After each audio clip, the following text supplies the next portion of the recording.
สบายดีเนาะมื้อนี้เรามาเรียนวิชาภาษาอังกฤษของป .3 กันเนาะบ่แม่นป .3 ป .5 เนาะอันนี้เป็นวิชาสอบเสียงเนาะโอเควิชาสอบเสียงเรามาเบิ่งตัวนี้หั่นแม่นจุดประสงค์ของวิชานี้แม่นเพื่ออยากให้เรียงลำดับเนาะเรามาอ่านเบิ่งนี้จงจัดเรียงคำศัพท์รูปนี้คืนใหม่ให้ถูกต้องก่อนที่จะเรียงได้นี่เราต้องมาสังเกตก่อนเราจะสังเกตเห็นว่ามันมีคือตัวอักษรภาษาอังกฤษกับภาษาฝรั่งมันจะคือกันเนาะนี่อักษรภาษาอังกฤษนี่มันจะมีอัลฟาเบตเนาะภาษาอังกฤษหรือว่าภาษาฝรั่งแม่นลานฟาเบเนาะมันจะมีเป็น capital letter ก็คือเอิ้นว่าเป็นตัวอักษรใหญ่และก็ตัวอักษรน้อยเนาะดังนั้นเราจะสังเกตเห็นว่าก่อนจะเริ่มต้นคำศัพท์ทุกครั้งนี่คำศัพท์ภาษาอังกฤษและภาษาฝรั่งจะต้องได้เริ่มต้นด้วยอักษรใหญ่เสมอตัวอย่างคือสมมุติว่าดีเลยเดี๋ยวสิเอาให้เบิ่งเนาะตัวอย่างคือสมมุติว่า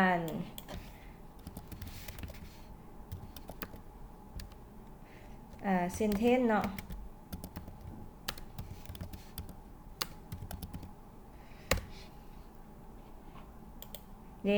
เวลาเขาอ่านเป็นบทความจังซี่นี่แม่นคือภาษาฝรั่งหรือภาษาอังกฤษนี่เวลามันขึ้นต้นด้วยประโยคมันจะเป็นตัวใหญ่เสมอดังนั้นหั่นเวลาที่ว่าเราเฮ็ดบทฝึกหัดเนาะแบบทดสอบนี่เราจะสังเกตว่ามันมีตัวน้อยและตัวใหญ่ดังนั้นนี่คือข้อนี้นี่เราฮู้ไว้เลยว่าตัว B เนาะตัว B นะภาษาอังกฤษมันตัว B เนาะภาษาอังกฤษมันตัว B นี่แม่นมันเป็นตัวใหญ่ดังนั้นเราขึ้นต้นด้วยตัว B โลดเนาะ B แล้วมันมีตัวหยังเนาะตัวอย่างที่มันคล้ายๆเนาะ B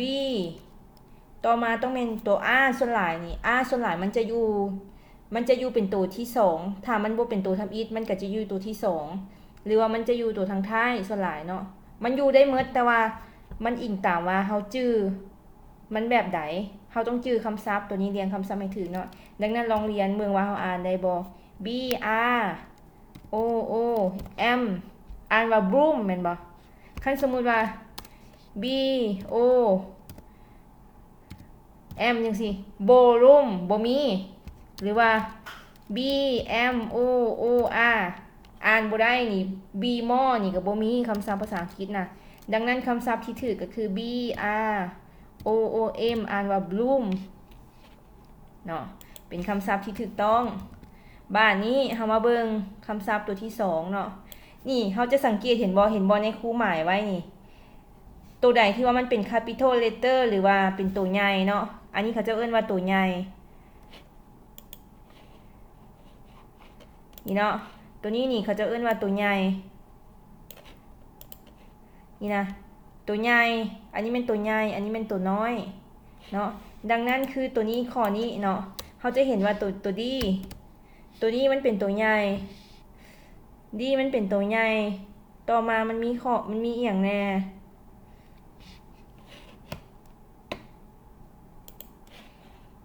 สำหรับตัวนี้เนาะเขาจะเห็นตัวดีมันเป็นตัวใหญ่เขาตัวดีใส่เลยแล้วบัดนี้สระของมันเนาะโวเวลนี่นะสระนี่นะมันมี e r e i o u เนาะสำหรับภาษาอังกฤษอันนี้เป็นภาษาฝรั่ง r e i o u เขาต้องเบิ่งว่าหลังจากพยัญชนะนี่มันจะมีสระเสมอก็คือก่อหั่นเด้ตัวอย่างคือพยัญชนะเนาะก็แม่นตุกกอไก่สระก็คือ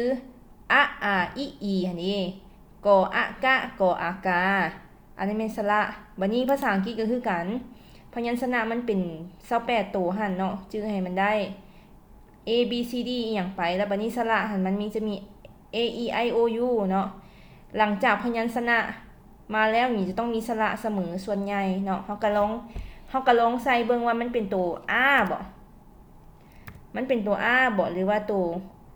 N บ่ตัวอย่างคือสมมุติจังซี่มันอ่านบ่ได้เนาะมันบ่มีคำศัพท์ใดที่มันบ่คูณเฮาก็ลองเปลี่ยนเบิ่งบัดนี้เนาะลองเปลี่ยนเบิ่งเป็นเบิ่งบัดนี้ dust นี่ตัวนี้แปลว่าขี้ฝุ่นเนาะขี้ฝุ่น dust pan dustpan แปลว่าอันไม่ยุกวาดโตเขาจะเอิ้นอย่างอันส่วนขี้ฝุ่นหั่นเนาะ dustpan ตัวนี้เนาะ dustpan เนาะนี่เห็นบ่นี่เขียนอย่างซี่อันนี้มันวิธีการคิดคำศัพท์เราต้องได้จื้อคำศัพท์ว่ามันมีอย่างแน่เนาะ dustpan ต่อมาตัวที่3พอเดาออกแล้วบ่ตัวที่3เอาลองตอบเบิ่งดูลูกสุดที่หักว่าตัวที่ขึ้นต้นมันเป็นตัวใหญ่ต่อมาตัว y แม่นบ่เดี๋ยวเฮามาเบิ่งตัว y มันเป็นตัวใหญ่ตัวใดมันเป็นตัวใหญ่ตัวนั้นมันเป็นคำขึ้นต้นเนาะตัว y นี่ตัวใหญ่มันเป็นแบบนี้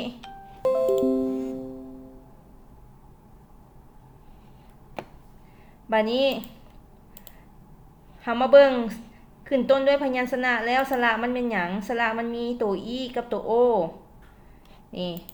คันเป็นโยเวลจังซี่ก็บ่มีเนาะภาษาอังกฤษบ่มีโยเวลนะแต่ว่าภาษาอังกฤษมี yellow เนาะ yellow ที่แปลว่าสีเหลือง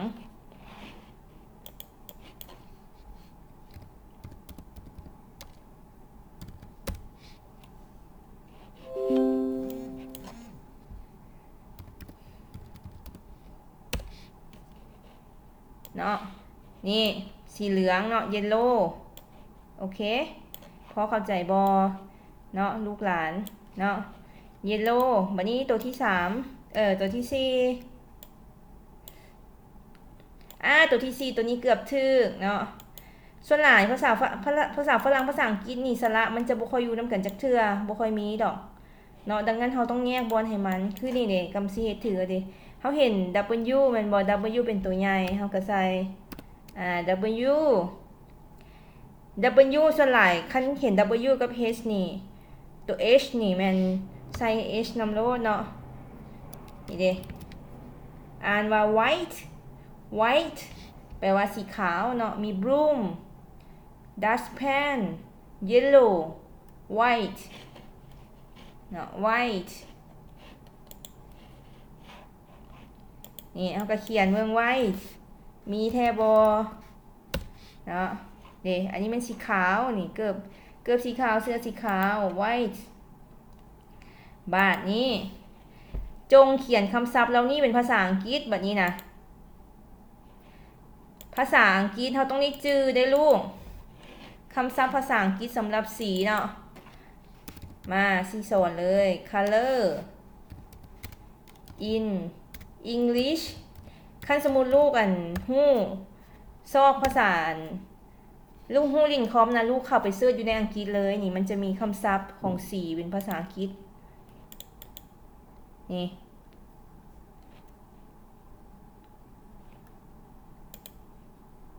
มี108,000 สีเนาะ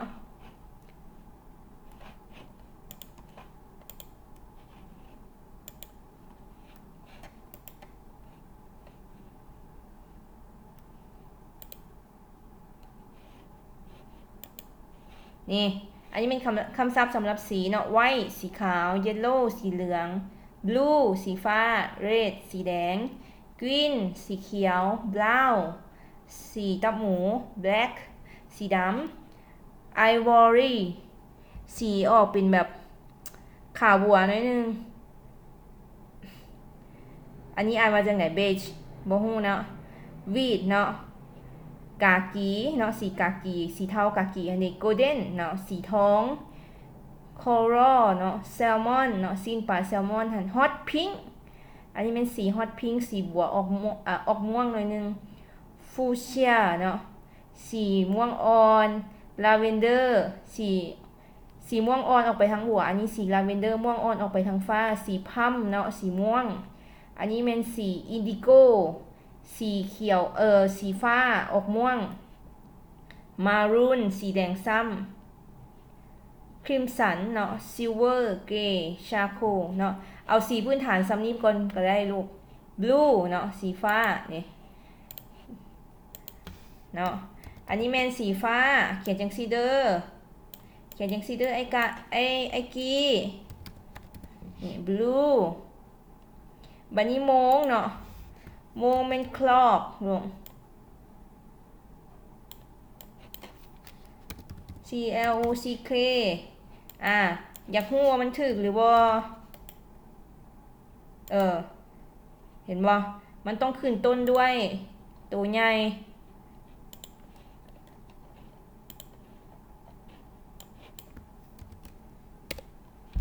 นี่โมงอันนี้เป็นจังซี่ clock เนาะ computer เขียนจังไหนเนาะ computer ฮู้บ่คอมพิวเตอร์เป็นแปลว่าหยังคอมพิวเตอร์ก็เป็นเครื่องมือที่ใช้ในการเฮ็ดเวียกนี่แหละพ่อแม่มักใช้แหละอันนี้แหละเขาจะเอิ้นว่าคอมพิวเตอร์บัดนี้กับบิ๊ก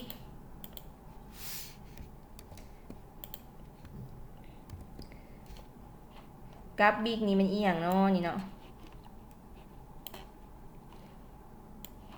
pen box วะแม่นบ่ pen box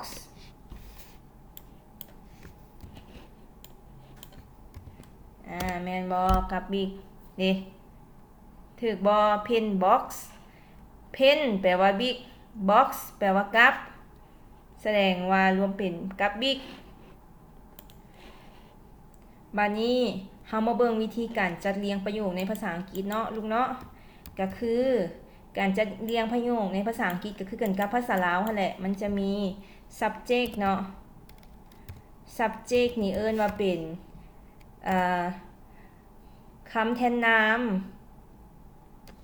แม่นว่ะ subject แล้วก็มี verb เนาะ verb มันเป็นคำกรรมะแล้วก็จะมี object หรือว่าเป็นสิ่งของเนาะแม่นบ่ภาษาลาวจังซั่นบ่คำแทนนามเนาะคำแทนนามก็คือข้อยเจ้าพวกมันพวกเขาแทนนามเป็นคำที่เว้าแทนชื่อของผู้ที่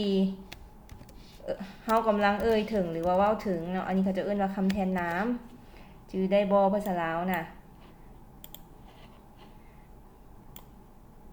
เนาะมันมี verb หรือว่าคำกรรมะก็แม่น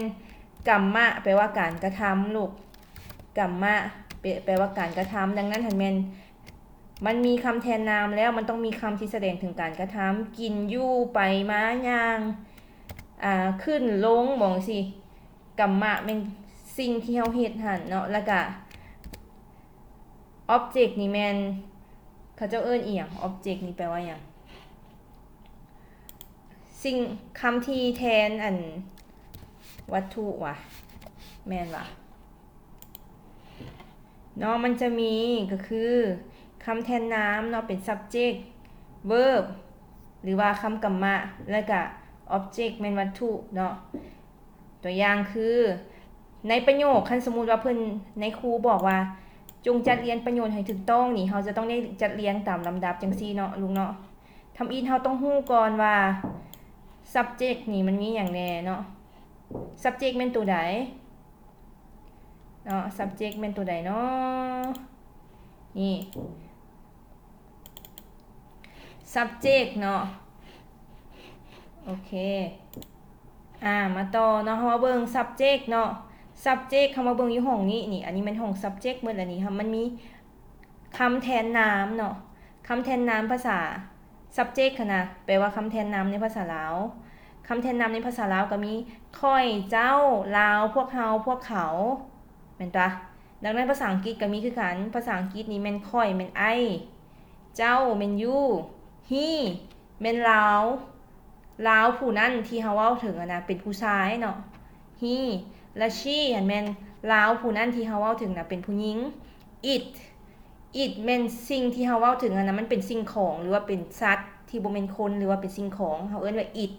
แปลว่ามันเนาะแล้วก็ we นี่แม่นพวกเฮาเนาะ we นี่แม่นใช้สำหรับ2คนขึ้นไปเฮาเอิ้นว่าพวกเฮา you เนาะเฮาจะเห็นว่า you นี่คือกันแต่อันนึงแปลว่าเจ้าอันนึงแปลว่าพวกเจ้า you นี่นะ2คนขึ้นไปแล้วเอิ้นว่าพวกเจ้าแล้วพวกเขาเนาะพวกเขานี่แม่น2คนขึ้นไปเนาะบุคคลที่3พวกเขากับ ลาวเนาะลาวผู้หญิงหรือว่าลาวผู้ชายเห็นแม่นเป็นบุคคลที่ว่าตอนนี้ที่เฮาเว้าอยู่หั่นน่ะเราบ่ได้อยู่นํเฮาเนาะตัวอย่างคือสมมุติอันพ่อเจ้าเราไปใส่ละจังซี่นี่พ่อเจ้าเราไปใส่ละอันนี้แม่นพ่อบ่ได้อยู่กับเฮา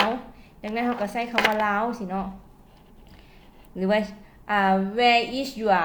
father ตัวอย่างบ้านนี้เวลาเฮามาเบิ่งนี่เฮาจะสังเกตเห็นว่าเนาะจะใส่อันนั้นเนาะนี่ it เห็นบ่เห็นสีบ่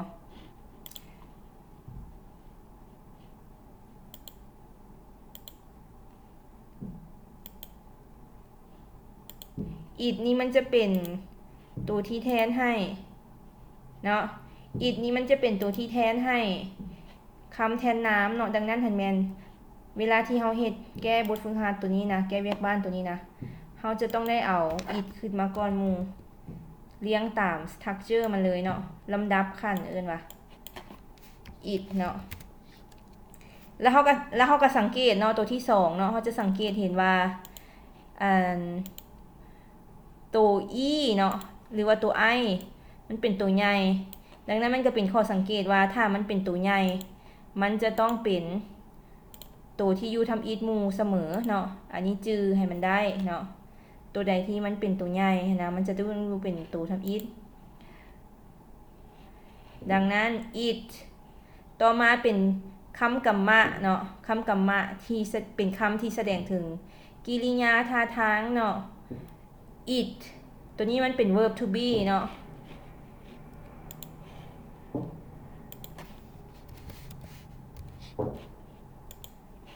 วันนี้เฮามาต่อเนาะเฮามาเบิ่ง verb to be กันก่อนเนาะมื้อนี้ได้เรียนหลายบทเรียนได้ต้องได้มาเบิ่งซ้ำๆคืนเด้อคันแม่นไผบ่เข้าใจนะค่อยเบิ่งแล้วก็ค่อยฟังไปเนาะ verb to be มันจะมีแบบที่ว่าเป็นเอิ้นว่าตัวย่อเนาะเขียนย่อส่วนหลายใช้ภาษาเว้าแล้วก็ตัวเต็มเนาะ I am เนาะตัวสีแดงนี่มัน verb เนาะ verb to be I นี่มันแทนนาม I am เนาะ you are he is she is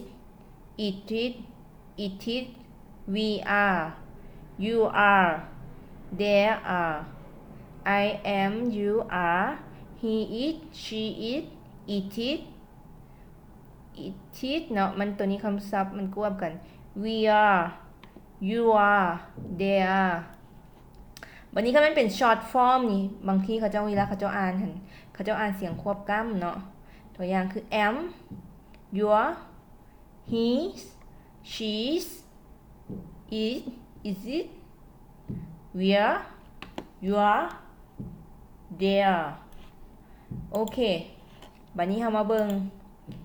verb to be เนาะ verb to be มันอยู่ไสเนาะ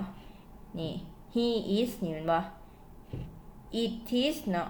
it is ดังนั้นตัวนี้มันเป็น verb to be เนาะ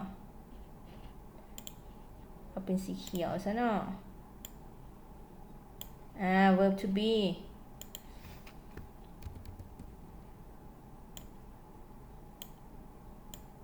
ตัวนี้เนาะ verb to be เนาะ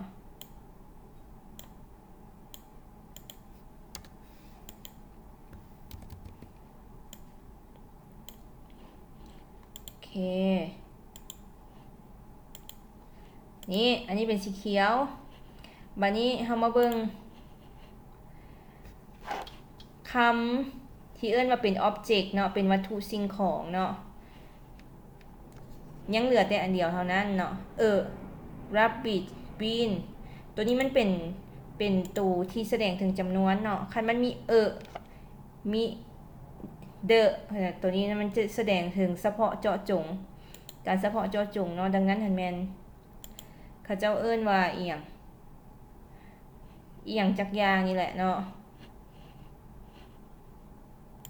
ดังนั้นหันมันจะต้องมี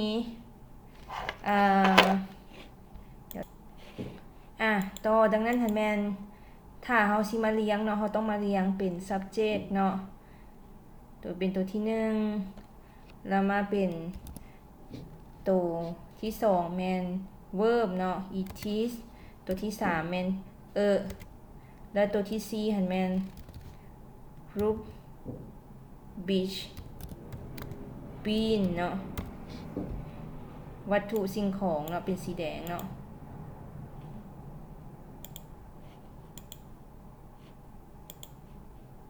โอเค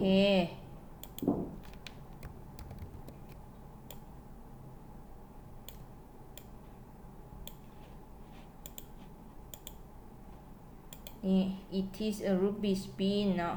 เป็นสิ่งของต้องให้จื้อเสมอว่าคันมีหรือมีนี่จะต้องได้เอามาต่อหน้า object เสมอเนาะ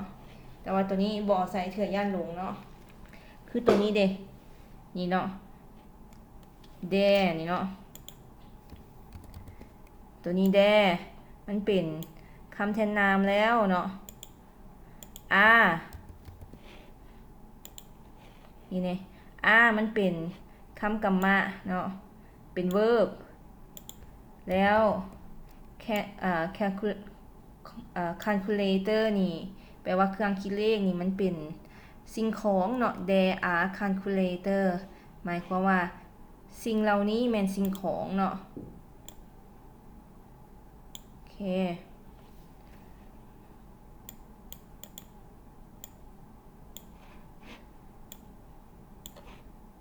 บานี้ตัวที่สามเนาะใกล้สิแล้วเนาะ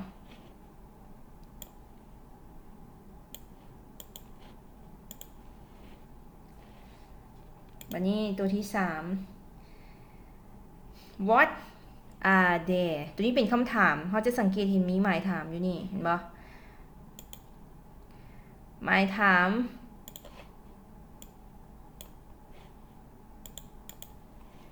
คันมีหมายถามนี้แสดงว่าเป็นประโยคคำถามดังนั้นถ้ามันเป็นคำถามนี้เขาต้องซอกคำศัพท์ที่เกี่ยวกับคำถามมันขึ้นหน้าเขาจะสังเกตเห็นว่า what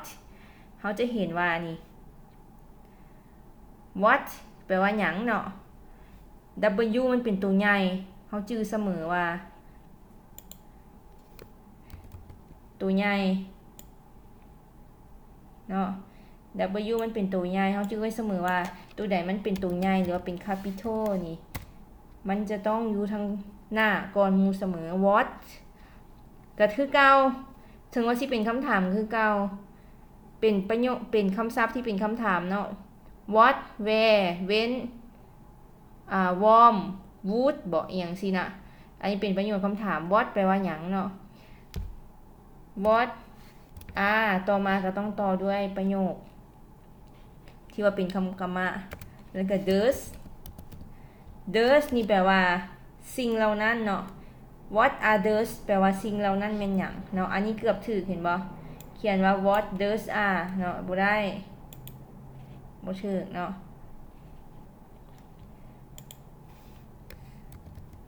ดังนั้นมันจะเป็นแบบนี้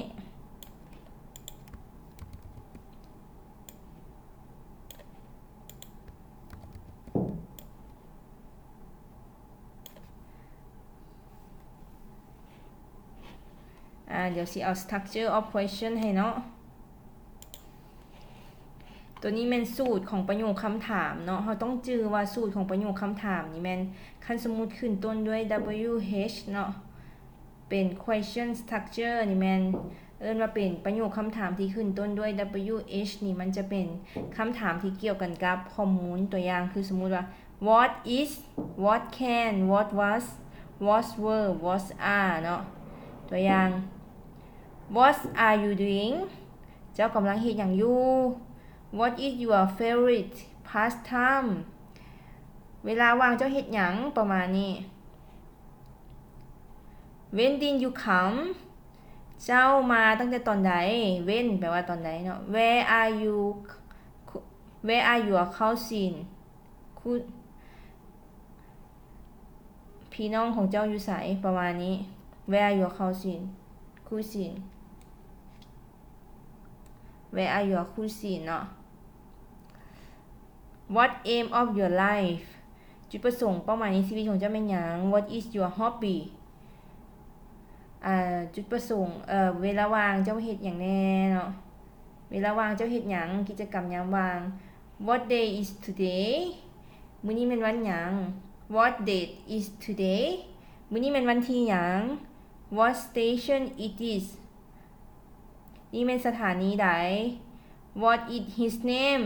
ชื่อเราเป็นหยัง What is your sister name ชื่อของเอื้อยหรือว่าน้องเจ้าหันชื่อหยัง What is the name of that girl ผู้หญิงผู้นั้นหันน่ะแล้วชื่อหยังเนาะ What is your opinion เจ้าคิดแนวใดเนาะอันนี้เป็นคำถามที่ขึ้นต้นด้วย what when where เนาะ wh คันมี structure ตัวนี้นี่เราจะต้องเจอหรือเข้าใจว่าทับ it มันขึ้นต้นด้วย what แล้วเนาะ what แล้วเนาะหลังจากนั้นมันจะมี verb เนาะ auxiliary verb เนาะคันเป็นภาษาฝรั่ง auxiliary อันนี้ภาษาอังกฤษบนหัวออกเสียงเนาะ verb เนาะแล้วก็มี subject เนาะมีก็จะมี what มีverb เนาะคำกรรมะมีคำแทนนามแล้วก็มี verb อีกแล้วก็ค่อยมี object ตัวนี้เราต้องเข้าใจเนาะให้มันได้ตัวอย่างคือ what date is today เนาะอันนี้แมนมื้อนี้เป็นวันที่อย่าง is เนี่ยเนาะ today มัน object บ้านนี้คือตัวสุดท้ายเนาะคือตัวสุดท้ายเขาก็คือเก่าเขาเห็น W มันเป็นตัวใหญ่แม่สิหมายให้เด้อตัวไหนเป็นตัวใหญ่นี่คือตัวนี้มันเป็นตัวใหญ่แม่ก็หมายให้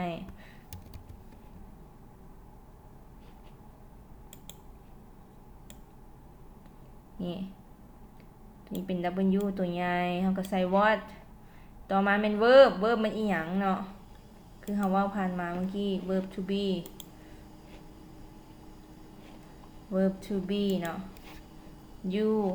I am you are he is she it they are อย่างประมาณนี้เขาจะเรียกว่าเป็น verb to be ตัวสีแดงนี่นะดังนั้นเขาเห็น is ก็เป็น verb to be เขาฮู้แล้วว่ามันจะมี what แล้วตามหลังต้องเป็น verb ก็คือ is that มันหมายถึง object เนาะอันนั้นตัวนั้นมันหยัง